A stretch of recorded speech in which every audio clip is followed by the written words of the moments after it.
చాలా రోజుల తర్వాతైతే అమ్మ వాళ్ళ ఇంటికి సంక్రాంతి హాలిడేస్‌కి అయితే వెళ్ళిపోతున్నామండి. మమ్మల్ని తీసుకుపోవడానికి మా తమ్ముడైతే వచ్చాడు. టికెట్స్ అస్సలు లేవండి. ఎంత రష్‌గా ఉన్నాయంటే బస్ స్టాండ్ గానీ, రైల్వే స్టేషన్ గానీ అయితే చాలా రష్‌గా ఉన్నాయి. మాకు బస్‌లో గానీ, ఇంకా ట్రైన్‌లో అయితే టికెట్స్ అయితే అవైలబుల్ లేవండి. బై లక్ మాకైతే ఒక 3 టికెట్స్ అయితే దొరికాయి. అవి కూడా తత్కాల్‌లో అయితే దొరికాయండి.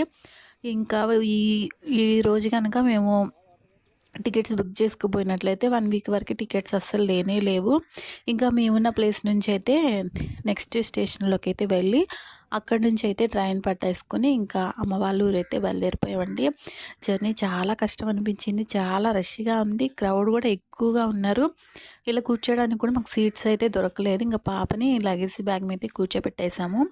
ఇంకా పాప అయితే చాలా ఇబ్బంది పడిపోయింది. ఇంకా జర్నీ చేయడానికనేసి. ఇంక చాలా రోజులైపోయిందనేసి ఈ స్టేషన్‌ని మీలో ఎవరైనా చూసుంటే కామెంట్ చేయండి. ఇంకా హాలిడేస్ ఇస్తే మనం అసలు ఆగుతామా? వెంటనే వెళ్ళిపోతాం కదా!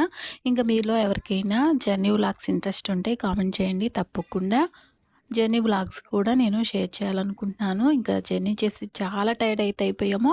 మిడ్‌నైట్ అయితే 1:30కి అయితే మేము అమ్మ వాళ్ళ ఊరైతే రీచ్ అయిపోయాము. ఇంకా జర్నీ చేసిన కూడా టైర్డ్ అయిపోయినా కూడా మార్నింగే లేసి మా పాప అయితే నీళ్ళు జల్లేసి వాళ్ళ అమ్మమ్మ వాళ్ళ ఇంటికాడ ముగ్గులైతే పెడుతుంది. చూడండి ఎంత బాగా అనిపిస్తుందో. మీ పిల్లలు కూడా అంతేనా? మీరు కూడా హాలిడేస్‌కి ఊరెళ్ళిపోయారా? ఈ వ్లాగ్ అయితే ఇంతేనండి. లైక్ చేసి ఛానల్‌ని సబ్స్క్రైబ్ చేసుకోండి. Bye bye.